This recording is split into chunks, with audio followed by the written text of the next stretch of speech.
Welcome to the Darkstream. Voxday, voxday.blogspot.com. Welcome to the reprehensibles. Welcome to the unauthorized. Welcome to the Dread Ilk, to the VFM. And welcome, of course, to all the bears. So, deplatforms today. Lots of deplatforms today. The deplatforming will continue until the crimethink stops. Thanks for tuning in tonight. Got a lot to hit, a lot to talk about. Lots of crime thinking in which to engage.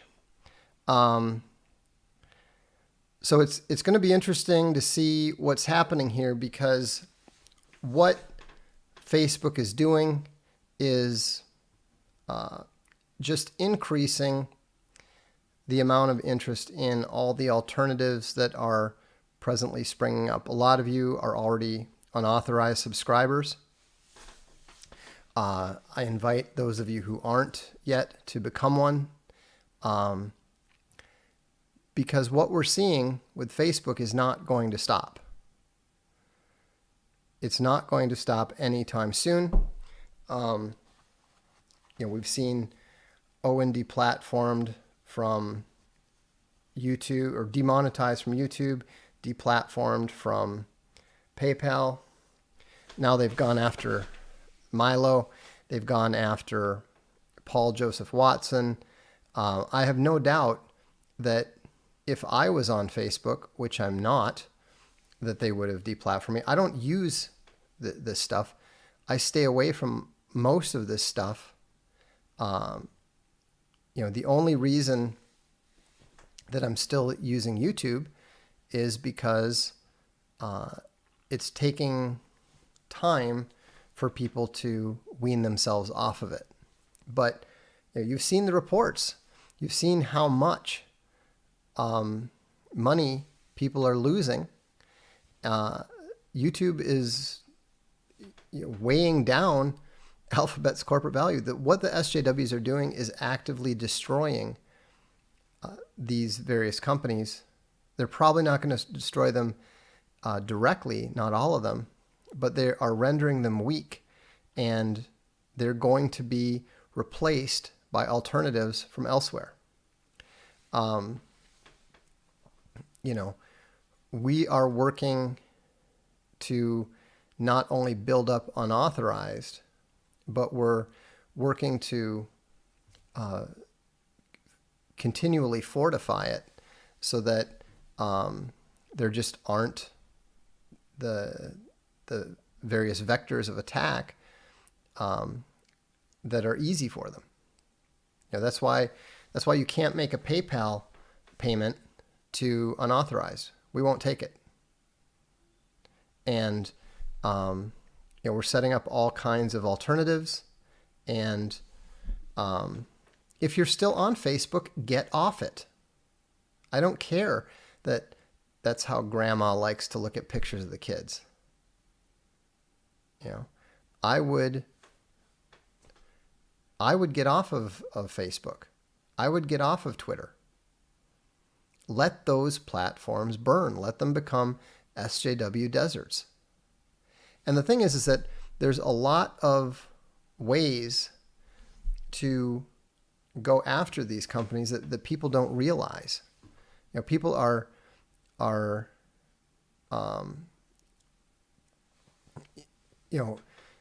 was talking to Owen, and he was kind of laughing over the fact that the way that most people, when they get banned or something, they're like, I got kicked off of Twitter. Now I'm sad. And what you need to do is stop using them, stop helping them, and B, you need to go after them every time they attack you or they attack somebody else. It's like a basic martial arts principle. one of the things that you learn when you train for fighting is that anytime they attack someone, they create an opening. No whole news train. This is not tortious interference. I am talking about the rights that everybody has under law if they are mistreated. In California, where a lot of these companies are based, there's something called, if you look at the terms of use that they all require, they think that because they write the terms of use, they're in complete control. And that's to a certain extent true. But what we've determined is that it's actually a tremendous vulnerability, because California law requires that the arbitration requirements focus on or provide certain rights to the consumer. And among those rights are the fact that the consumer cannot be required to pay anything relating to the arbitration process or the lawyer's fees. So even if you lose, the maximum that you ever have to pay is the amount of the initial arbitration filing fee, which in California is usually $250. Now, if you look at the price charged by an arbitrator, they charge between $5,000 and $8,000 a day. The cost of an arbitration filing on the company side is $1,500. Do the math. We have. Look at Indiegogo. Indiegogo has annual revenues of $10 million, more or less. We're in just one campaign, they created 1,500 consumers who had cause to pursue them in a legal dispute, right? Do the math. If you do the math, then you can see that a relatively small group of people is capable of completely driving these jokers out of business. Perfectly legally, just exercising their rights that are protected by California state law. And so, now I don't know anything about the rules related to Facebook. I'm not on Facebook. I was never active on Facebook. And so, but what you should do is that you should look at what Facebook's terms of use are. And then you can see very, very easily that there's going to be some openings. Here, look, do the math. There are currently 106 very angry people posting stuff about Indiegogo on Consumer Affairs. They're complaining about scams and all this kind of stuff. And so if instead of going and posting angrily on these things, they had simply brought a consumer arbitration against them, it would probably run around $25,000 per. You multiply that by the 106 comments that are there. That is over the cost of dealing with those arbitrations alone is $2.65 million. That is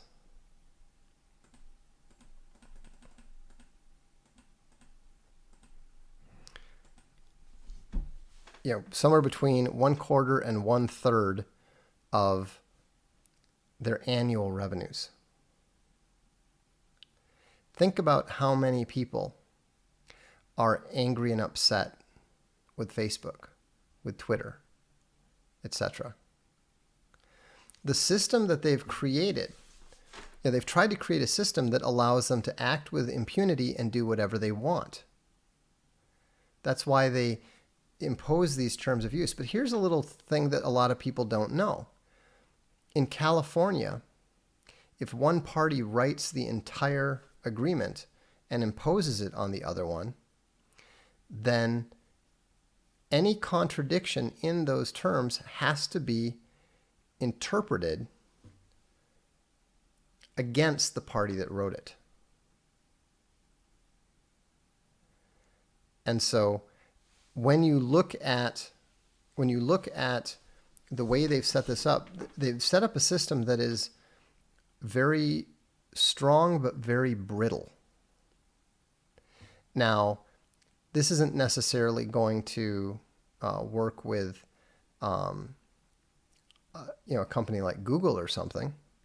Google can afford to pay fines of 9 billion euros.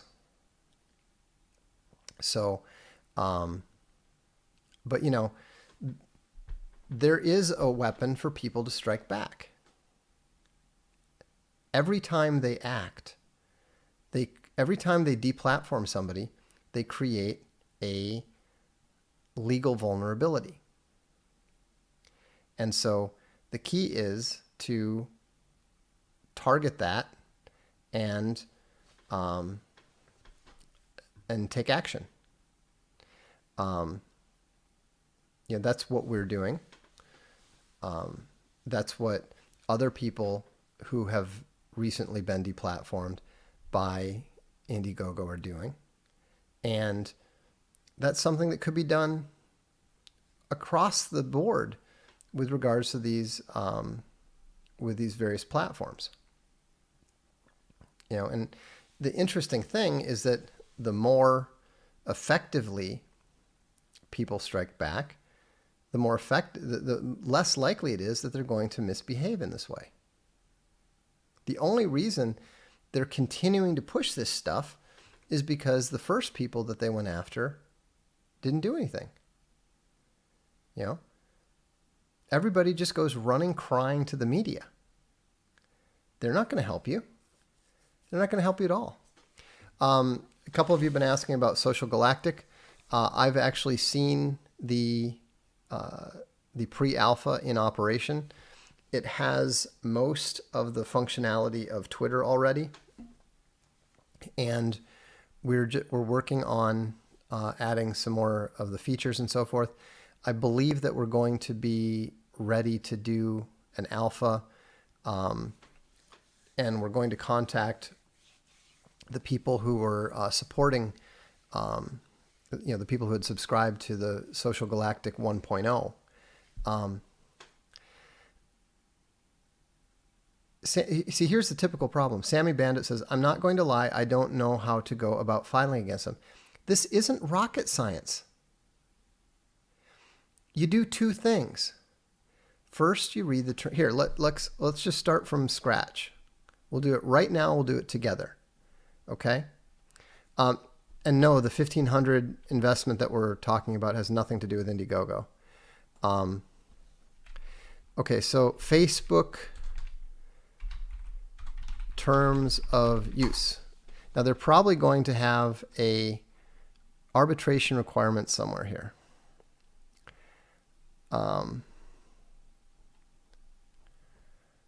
Data policy, commitments, what you can do.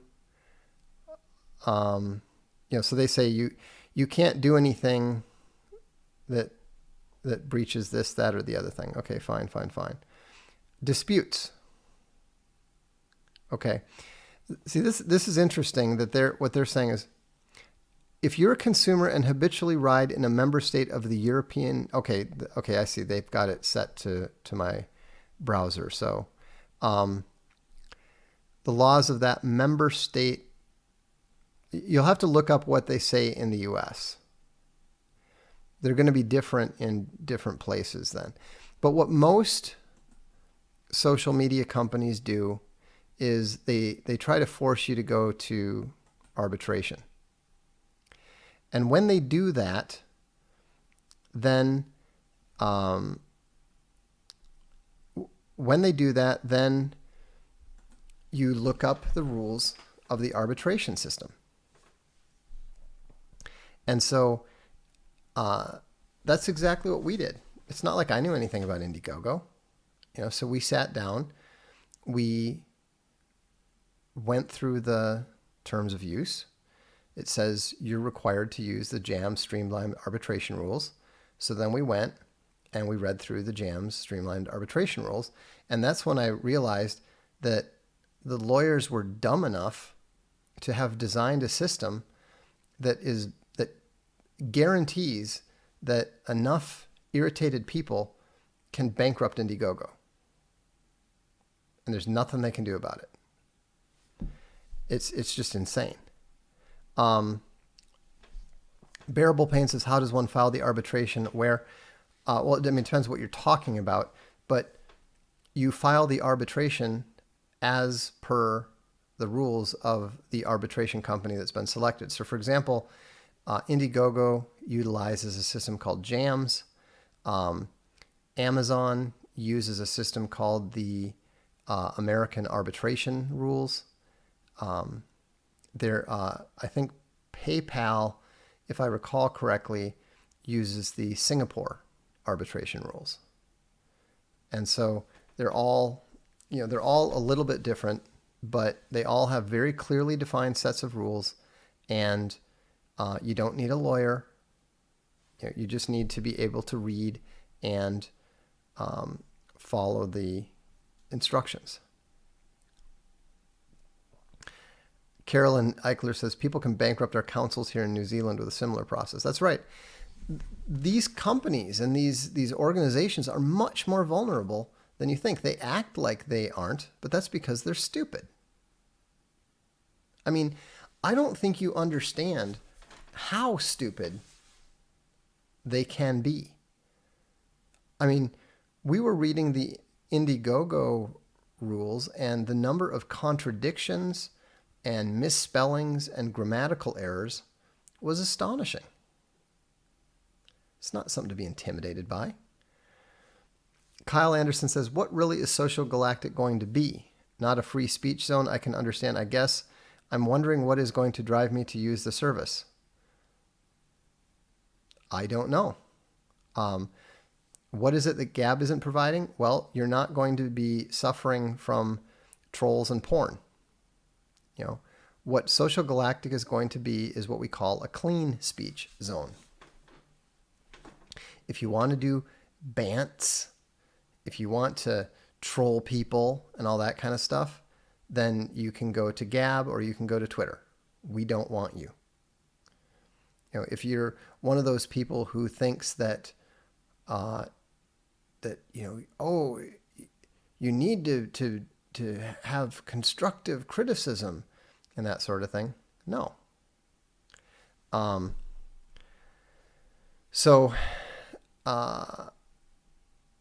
Let's see. For Posterity says, it seems a lot of people think that totalitarianism and revolutionary ideologies are a thing of the past, and we're in the end of history where it's just going to be global and peaceful. Maybe people did. One of the most depressingly tragic songs to listen to these days is a song by Jesus Jones called Right Here, Right Now.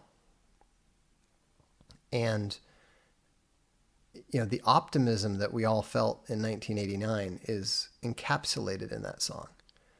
And it's a very clever song because he talks about watching the world wake up from history. And he's using history in the same sense that Francis Fukuyama was when he talks about the end of history. They're talking about the end of Marxism. But Marxism never really ended. It just mutated. That's why when William S. Lynn talks about cultural Marxism, they get so angry because he's absolutely right.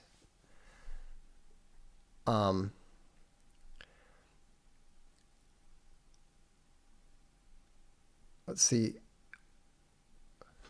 Okay. Lofoten223 says, what is the minimum someone who files could cost Indiegogo? Well, it costs $1,500 for them to simply start the process, and then an arbitrator gets selected. So it takes a minimum of 1 day, an absolute minimum of 1 day. So, and if you assume that they didn't pay any lawyers, which of course they do, the absolute minimum that they would have to outlay is $6,500. But that's not realistic based on what we've seen, just with the amount of time that the arbitrators are forced to spend on this stuff. We've estimated that it's more in the range of 20 to 25,000. Multiply that by 1,000. How many companies can survive that? Not very many. Again, Google can. Some of the bigger ones can, but not the average social media company.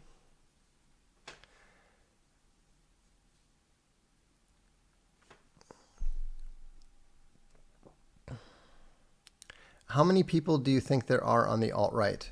What do you mean by alt-right? Are you talking about the Spencerian alt-right? Or are you talking about the nationalist right? The nationalist right is huge. The nationalist right is taking power in European nation after European nation. It's not as effective in the United States because the United States, it doesn't have a true nation, a true dominant nation anymore. It's been denationalized ever since 1965. It was interesting. I was reading an article by a neocon who was attacking the 1924 law that preserved the demographic balance of the population. And it was kind of funny because he was clearly intending it to be a condemnation. But as you read it, you were thinking, this is brilliant, and it never should have been changed. I think Daniel Okrent wrote it, and the piece was an inadvertent praise of the 1924 Naturalization Act and an implicit condemnation, even though he didn't intend it, of the 1965 Naturalization Act.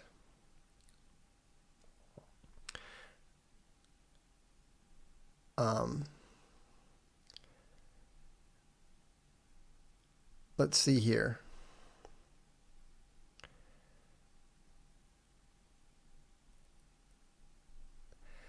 I don't know about controlled opposition. I don't really care about getting into that. What I care about is authorized opposition, fake opposition. And that's when you're talking about the Ben Shapiros and you're talking about the Jordan Petersons. You're talking about the intellectual dark web. I mean, these are the people that they want to set up to be the Washington Generals. They want them to be the opposition that draws the Christians and the nationalists to them, because then they're set up to lose. William F. Buckley, the conservative movement, all that, it was set up to lose. Sure, it sounded great when Buckley said, to stand athwart history, shouting stop. But that's not enough. You can't win playing defense. The Chinese never defeated anyone by building the Great Wall of China. If you want to defeat your enemy, you have to go on the attack. You have to deny them resources. You have to hit them in their flanks when and where they're not expecting it. And that's what they're doing to us. That's why I was kicked off Twitter. That's why Milo was deplatformed from Facebook. That's why Owen was deplatformed from PayPal. They see us as the enemy and they are attacking us. We know that. Of course, they're terrified of what's going to happen next. And, you know, I don't think some of them understand the price that is likely to be paid by people who have lost everything. You know, it's a very foolish thing to do. I mean, just today, there were those reports on TMZ that somebody was, you know, making serious threats towards Ben Shapiro. Well, I suspect you're going to see a lot more of that sort of thing, and it's going to be directed at high-level SJWs and that sort of thing. You know, what's going to happen when PayPal deplatforms someone who can't get medical treatment for their kid? And what if something happens to that kid and that kid dies? Are you going to fault what that guy might do to the executives at whatever company deplatformed him? Can you be surprised if that sort of thing starts to happen? I mean, this is a basic rule of never deny your enemy the ability to retreat. You know, but they're not thinking about that. They don't think through these things. You know, and it's setting the stage for a lot of tragedy. It's setting the stage for a lot of hand-wringing. And, you know, it's tragic, and it's stupid, and it's unnecessary. But that doesn't mean it's not going to happen. That doesn't mean that people aren't going to make incredibly stupid decisions that are going to lead to incredibly bad things. I'm not encouraging it. I am encouraging the people on the left who are pushing for this stuff to stop it while they can. Do I believe they'll stop it? Not really. You know, I'm actually hoping that that they're simply going to end up being outcompeted by the alternatives that are coming from Asia, that are coming from Europe, that are coming from Russia. And you know, Duralex Sedlex is right. Student loan amnesty. That is absolutely key. You know, that's where you can see the left-right alliance in the U.S. that we've seen in Italy and that we've seen elsewhere. So,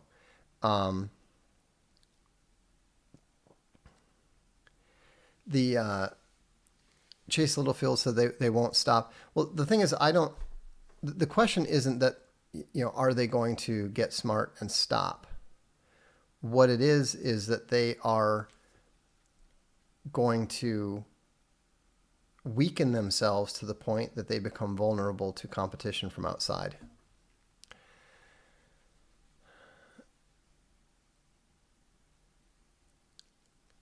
Let's see. Hey Vox, who in your opinion is the best electronica band between the Prodigy, Crystal Method, and the Chemical Brothers? I would say the Chemical Brothers. Andrew LaRude said, Vox, got my wife to start reading Mere Christianity with me. Yesterday's stream was excellent. Thank you.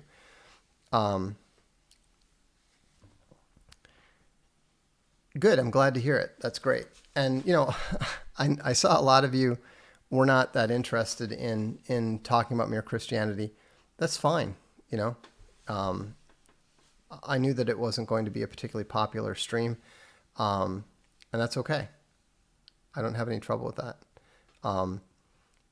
it's all about what people are interested in. And we're going to do different books. When we're done with Mere Christianity, we'll start something else. So anyhow, it's interesting to see how unable to see the consequences of their actions these companies are. And what I mean by that is I figured out the vulnerability of a company like Indiegogo just by reading those two documents. But they clearly don't understand that. They clearly don't get it. And if a company like Indiegogo can't understand the obvious consequences, the mathematically dictated consequences of its actions, what are the chances that Google, PayPal, whatever, can understand the possible consequences of their actions down the road that are even, that are far from mathematically certain? That's why I'm not terribly optimistic that they're going to be able to figure out the key problem with what they're doing. So let me do a couple, get to the super chats here, because I've ignored most of them so far. Let's see here. Nuclear Pizza said, Vox, if we grabbed the front of Zuckerberg's face and yanked, like in that movie clip, would it reveal a space alien lizard man, or am I just having the natural reaction to his face and attitude? You're just reacting to a gamma. He's a very hard gamma, and probably more than a bit autistic. He is nowhere nearly as smart as people tend to think he is. Chris Scheuer says, I think YouTube actually never made money. That's true. They actually lose about $1 billion a year, but they're losing even more than that. The idea was that, well, yes, we're losing money, but we're building market share. But they're not even doing that anymore because of the way that they have been attacking their own creators, which is just totally insane. But, they are functionally insane from a business perspective. Punk Rock Secret said, deplatforming will continue until morale improves. That's exactly it. I mean, it's the whole idea that you can, the idea that you can deplatform people out of crimethink is as intrinsically flawed as the idea that you can beat people until their morale improves. Jimmy W., who almost certainly is not Jimmy Wales, throws in $2. Thank you. Barebone said, great discussion last night on Mere Christianity. Looking forward to the next one. We're going to do about one a week, just so you know. I'll try to give you a little heads up. Kyle Anderson said, cheers. By the way, who moderates the Social Galactic Clean Speech? I have a number of moderators that I select, and they do it the same, they operate on the same basis that we moderate the blog, which is we moderate as lightly as possible, but when a troublemaker is identified, we strike hard and fast and without warning. Keep in mind, these are people who have been involved with the blog for as long as 16 years. They know what a gamma ankle biter looks like. They know what a troll looks like.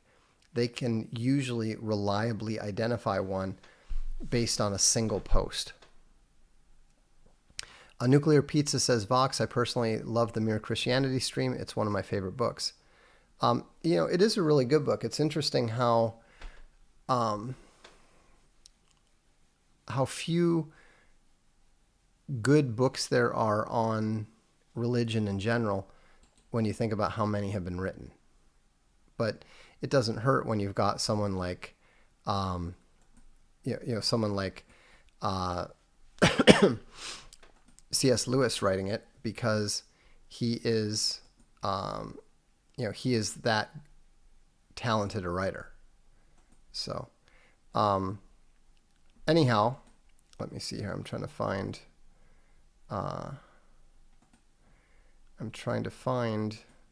There we are. Okay. Get back to the comments. Gene Fallon says big tech is involved with the central banks and globalists, and they will continue to lose money to push the agenda and will never go broke. They will be bailed out by Big Brother when needed. Probably not, because, like I said, the competition is coming. What you're forgetting is that Big Brother is not entirely powerful. Look at what Russia did yesterday, I believe it was. They've now set up what they call sovereign internet. China's already done it. Other countries are going to follow suit. And so that is going to destroy the power of these various social media companies. They thought that they were bigger than the nations. They are finding out very rapidly that they are not.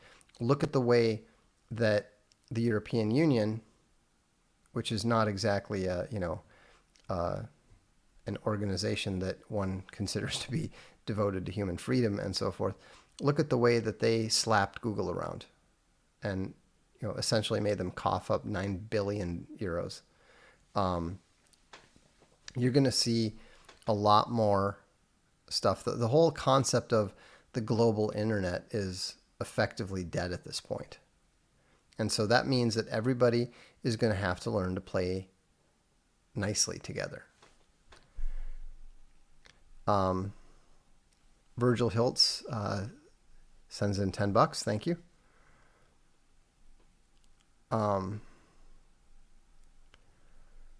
And Impact of Redemption says, I'm surprised there hasn't been some sort of violent response to the left yet. It's more than justified. Vigilante justice is still justice. Well, people have too much to lose. And that's why I'm concerned about this financial deplatforming idea that we've seen at Patreon, we've seen at PayPal, and we've seen some of the banks start dabbling in it. It's a horrendous idea. Once you get to the point where you are trying to control who is allowed to buy and sell, you're getting into Antichrist territory. You're getting into pure evil territory. And it's going to be very, very easy for people to justify very, very negative reactions to that level of wickedness. Downloaded the Gutenberg Library app first because of you, I think. Great. I mean, Gutenberg is fantastic. I'm a big fan. I wish they would format the EPUBs better, but that's about it. Driving home with my 3 girls listening to a legend. Would you please say hello, Hannah, Mia, and Abby? Love everyone at Unauthorized. Hello, Hannah, Mia, and Abby. I hope you're enjoying this. I'm afraid it's probably not the most interesting thing that you'll ever listen to, but you should check out Swan Night Sun. I suspect that you'll like it, especially when it gets to the Dark Avenger sidekick.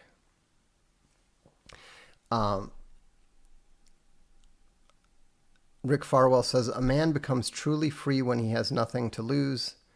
They should be afraid. But again, they're not thinking that far ahead. 1984 News said, just got kicked out of Twitter, soon Instagram. Yeah, I guess we'll have to look at adding Instagram functionality too if they're kicking people off. We'll just add that on to Social Galactic, I suppose. Bearable Pain said, kids are screaming and laughing now. That's funny. I love it. Look, the future belongs to those who show up for it. Show up for the future. Have children. Have lots of children. Have one more child than you're planning to. And then you'll like it so much, you'll have another one. Christopher McCullough says, do tech companies know they're dipping their toe into Antichrist territory? I don't believe so. I would be very surprised if they were doing that.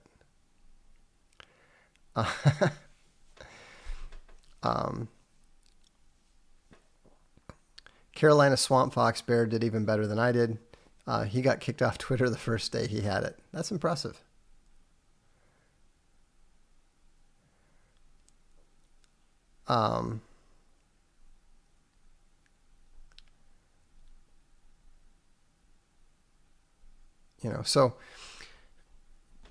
But I would really encourage you to try to wean yourself to the greatest extent possible from these alternative platforms. And remember, Jordan Peterson made a new crowdfunding platform with Ruben. They just have some technical problems. Remember, they're the gatekeepers. They're supposed to be the Washington Generals. They are the controlled opposition. Why do you think they've been allowed to set it up so easily? I don't think that it would. I don't think that it's going to be a viable alternative. I could be wrong, but I'd be a lot more impressed if Jordan Peterson went specifically and publicly to all those people who were just deplatformed and said, Louis Farrakhan, Milo, Alex Jones, Paul Joseph Watson, everybody else that's been deplatformed by Facebook, and said, we will welcome you, we will have you, etc., etc. Then I might consider taking him seriously in that regard. Nuclear Pizza said, not disagreeing, but exactly why should we show up in the future? If it's going to be bloody and horrible, it kind of makes me not want to. Because that's how you win. Most of history has been bloody and horrible. Do you wish that your parents had been, not your parents, but your great-grandparents, your great-great-grandparents, do you wish that they had been cowards afraid to have you? What's going to happen is the people who are cowards won't show up. They'll live their little lives in nihilism and despair and fear, and their lines will end. I'm descended from at least 2 American revolutionaries. I am descended from a Mexican revolutionary as well on my mother's side. I am descended from an American Indian tribe that on at least one occasion completely wiped out the settlers who had encroached upon their territory. I am the namesake of a man that the Commandant of the Marine Corps described as the Marine's Marine. I'm the proud descendant of a long line of warriors and survivors. And that's exactly how I intend to raise my children to be. And that's what I raise them to be proud of. And that's what I raise them to believe. And, I'm not my grandfather. I'm not waking little kids up with, drop your cocks and pick up your socks. It's reveille. I didn't even know what that meant until I was like 16. I thought it had something to do with roosters. But, but I do remember, and one thing that I didn't mind passing on was, although, the bewildered looks were occasionally kind of funny when, kids do that thing where they're like, I don't know how to do this. Just, adapt, improvise, overcome. Don't be afraid. Life is about the challenge. It's not about sitting around lying around eating lotus flowers. Be happy. Be happy that the battles that we're facing now are essentially virtual.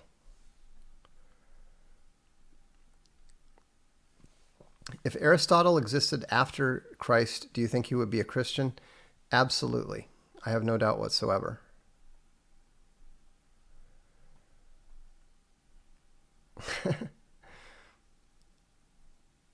Let's see. Dorota says, Vox, your life is so fulfilling you do not understand a loser.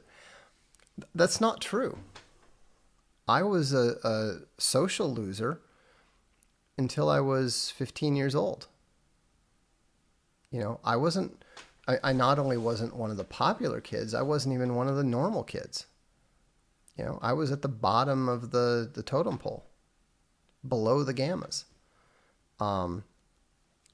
But I never lost confidence in myself, and I never gave in.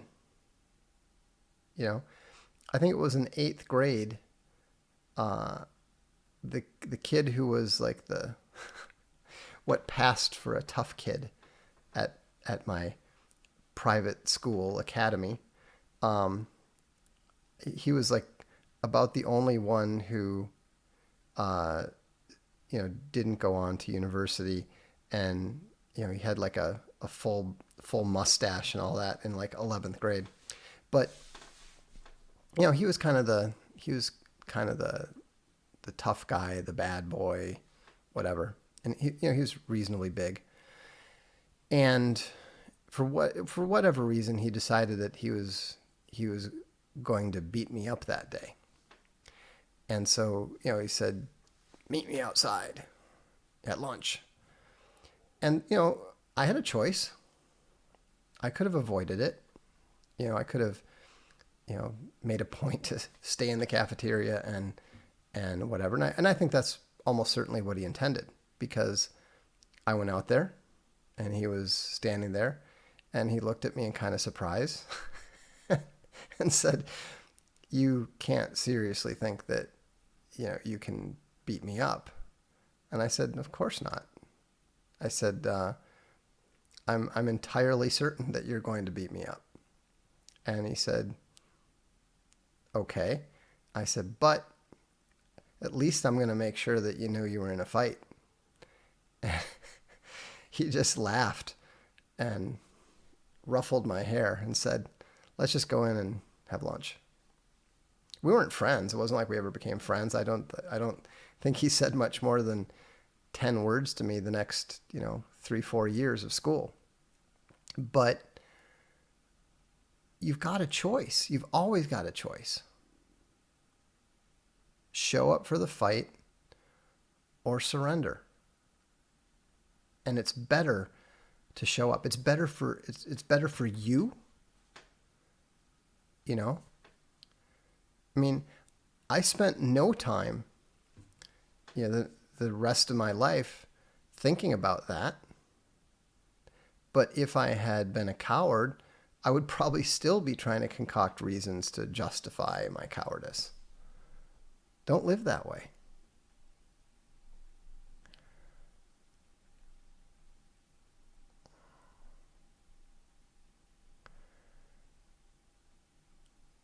Let's see.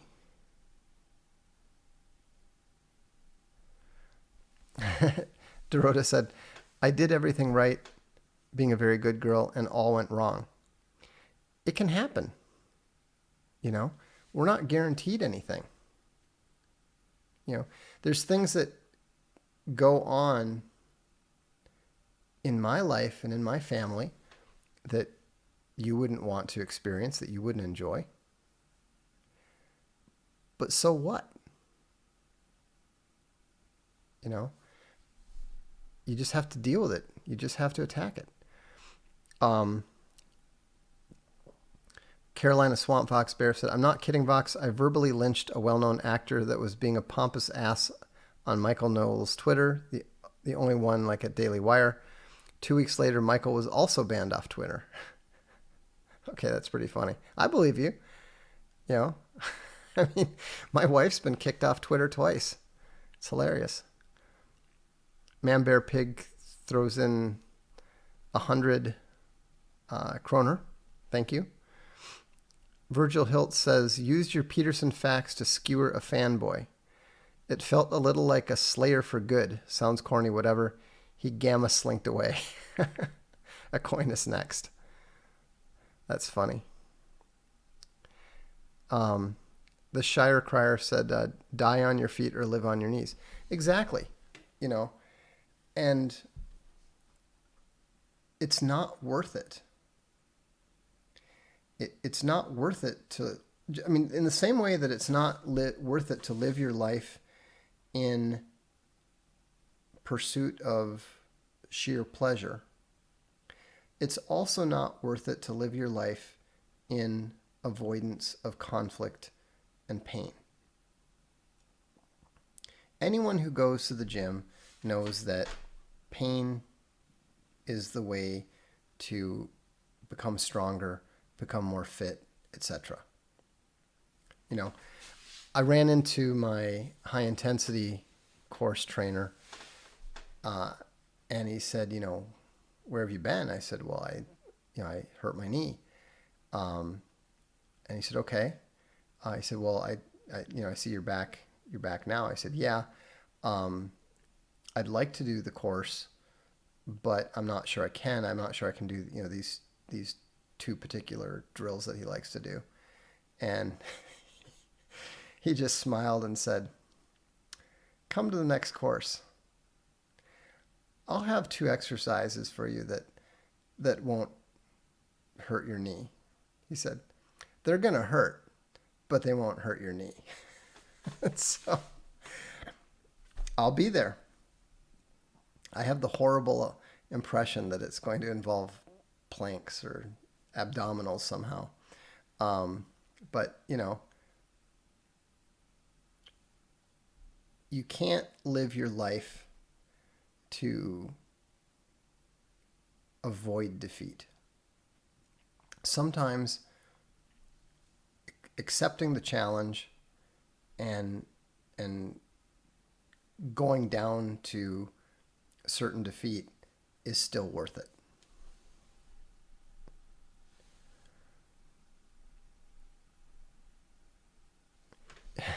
Is Jordan Peterson a Satano-Christian? No, he's not a Christian of any sort. I don't think Steven Crowder has any interest in me whatsoever.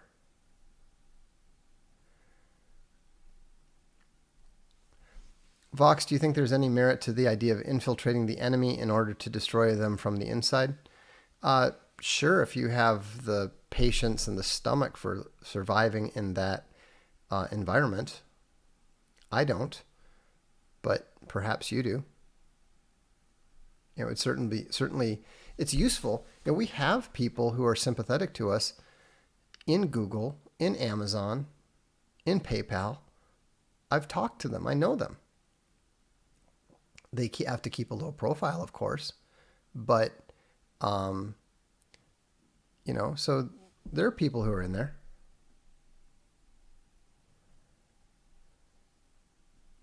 Oh, I see. It's the thing. No, Crowder's not talking about me. He's talking about Vox News. Crowder doesn't care about me one way or the other. Forgot message. Oh, I know you don't like to address individuals' problems, but what about me? No, I'm just kidding. But do you have any general tips for a rational former atheist and materialist to overcome doubt in regards to Christianity? I don't think that you need to overcome doubt. I think you should embrace your doubts. I think that you should simply accept your doubts and understand that Jesus has no problem with doubters. This is what I say every time anybody brings up the concerns about their doubts. Read the verses where Jesus talks to, the famous doubting Thomas. Does that strike you as somebody who is going to reject you? Not at all. And so we don't all have the gift of faith. You know, we're all wired differently. And so if you don't have the gift of faith, then what you should do, rather than trying to battle the fact that you have doubts, look for where your gifts are. Maybe they're in service to other people. Maybe you're a warrior. Maybe you're a prayer warrior. You know, there's a lot of different roles within the church body, and if you don't have one, then you almost certainly have another.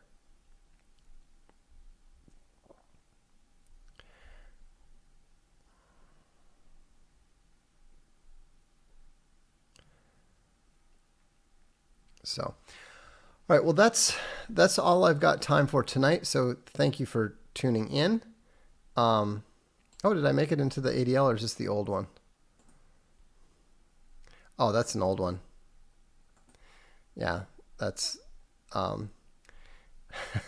they were actually pretty tame there. All right, well, thanks very much for tuning in. Again, if you haven't subscribed to Unauthorized yet, I'd very much encourage you to do so. We got some great new stuff coming soon.